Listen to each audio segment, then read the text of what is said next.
Not many people think of it this way, but bricks and mortar, it's nice, but it depreciates. Land, it appreciates. Let's talk about it right now.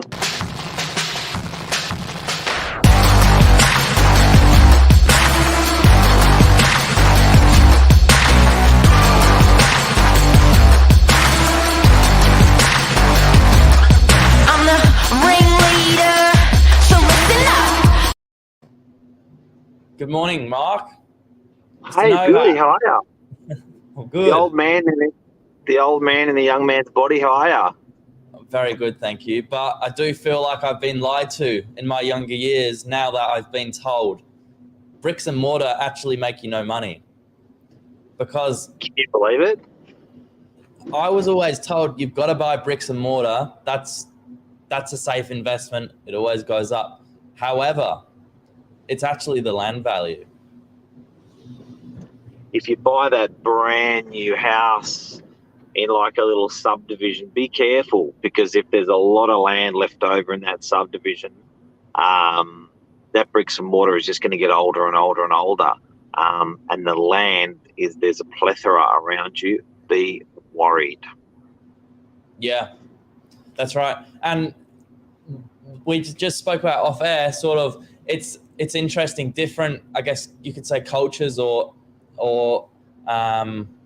people think a bit differently. You know, you're saying the Wogs just love the land.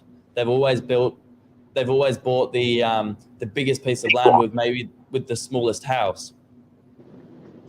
Absolutely, and I guess if you really start to unpack it, which we're going to do today, it reminds me of I had up in Duffy's Forest. I was selling a massive house on a massive block of land, and I was selling it 21 years later, and I was looking at these prices, and I'm going, hang on a sec, this is not right.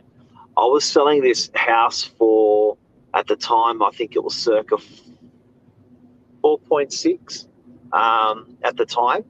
And what I also distinctly remember is 20 years ago when this house sold for approximately $1 million. And I'm thinking, you know, it's sort of, but it was a very aged home, this home.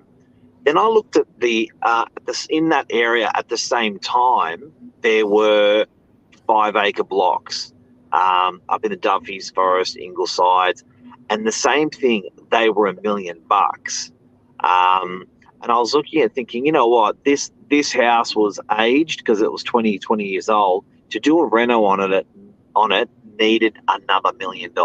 Like it was a big house in a spunky location, but it was old. Something, man, by the time these guys get this house looking back to its glory, it's going to cost them another $1 million. So they're at 5.5, whereas the land that was 5 acres is probably worth about 7 to 8.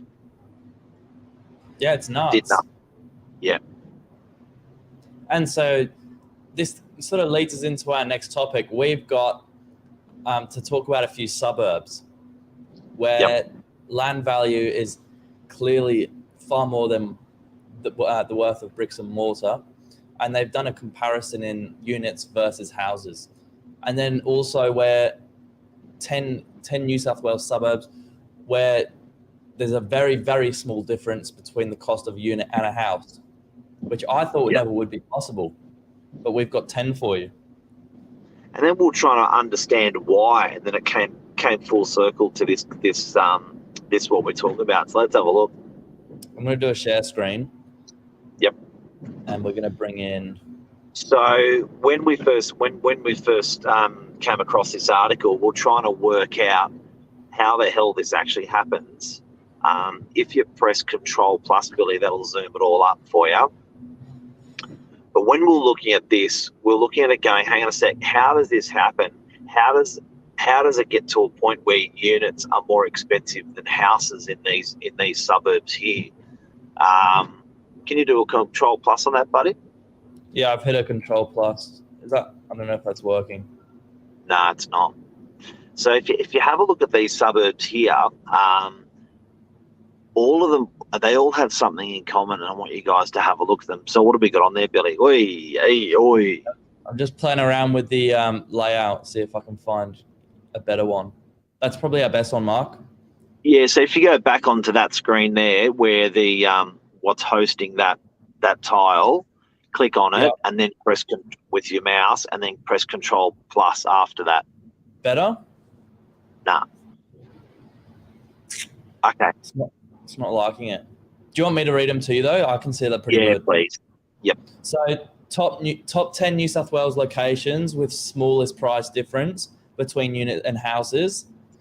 Can I just firstly mention, Mark, I have actually never heard of most of these places. Yeah. So at number one, we've got Yamba, Toronto, Casino, Armidale, Glenfield Park, Wagga Wagga, Grafton, Cessnock, Young, and DRURY. DRURY there. Yeah. So look, so these are the suburbs where the apartment is the gaps is. Can you read that out? Sorry.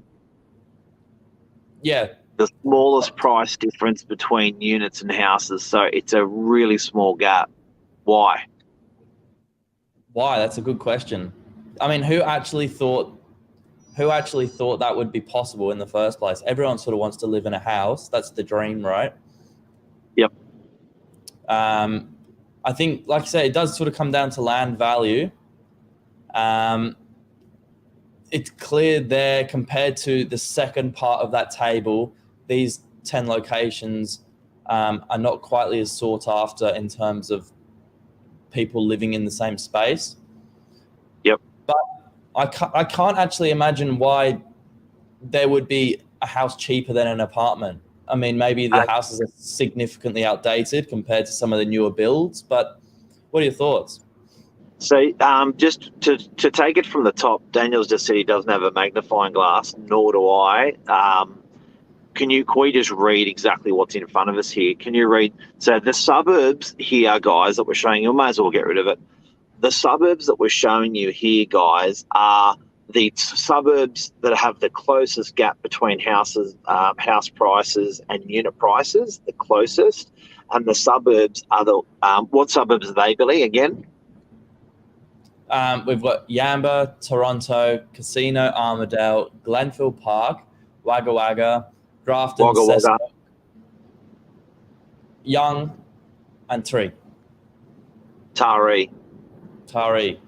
All right, legend. And then the suburbs that have the house price with the biggest biggest distance to the unit prices are Vaucluse, Bellevue Hill, Bronte, Clovelly, Mossman, Rose Bay, Toorak, Hunters Hill, Linfield, and Killara.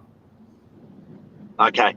So, guys and girls, in summary, if we get rid of that tile, Billy, in summary, when you are looking at house prices and unit prices, the one thing that you can identify here is that the actual house prices,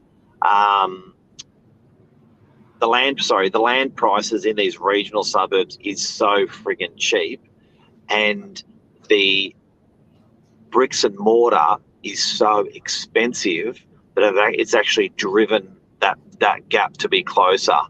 So it's closed that gap. But then when you're looking at places where land prices are exorbitant, then that's put a downward pressure on the gap with units that are being built as well. So all in all, when you're making an investment in real estate, have a good close look at land value, and make sure you're not buying brand new and then there's lots of competition in the area and then it becomes old because your only asset is actually the bricks and mortar. That's scary. So buying in those areas that we're talking about where your only asset is the bricks and mortar, and the bricks and mortar is deteriorating in price and age, that's where your price is going to deteriorate. But when you're buying land in a good area where the land's sought after, you're not getting bricks and mortar depreciating on that land. Yeah. Would you ever have you ever bought land as an investment, Mark, or would you advise that if it's out of Sydney? So we've got city versus regional here. I've bought land out of Sydney once, and the reason I bought land out of Sydney was it was a rental play. So I wasn't buying it for capital growth. I was buying it purely because of the ability to generate lots and lots of rental income because of multiple incomes that it has. So it was a different type of purchase. But most people's motivation for a purchase, most of the times, 2/3 of the income that's coming in is going to be capital growth, and 1/3 is going to be rental growth. So most people are making a play for capital growth. So I'd be worried about buying regional land. And we've spoken about it before, but the risk of buying land, isn't it right? Your mortgage is almost starting instantly, as in you've got no real income. Which is scary, because you're not going to have, it's absolutely true. When you're buying land, you've got to remember you got no one helping you pay the mortgage off. When you're buying land with a house on it, you've got someone helping you pay your mortgage off. When you're buying a unit, you've got someone helping pay your mortgage off, generally from day one. Good point. Yeah. But there you go. There's 10 suburbs with the biggest difference and 10 suburbs without. I think we've just broken it down. And to anyone that hasn't heard of it phrased up in that way before, mortar and buying your mortar and your bricks, unfortunately, that's not what's going to make you the money. Yeah, you got to unpack it a little bit more. It's not as simple as it looks. That's a wrap. That's right. Have a great day. Have a great week, everyone. Cheers. Thanks, Billy. Cheers, mate.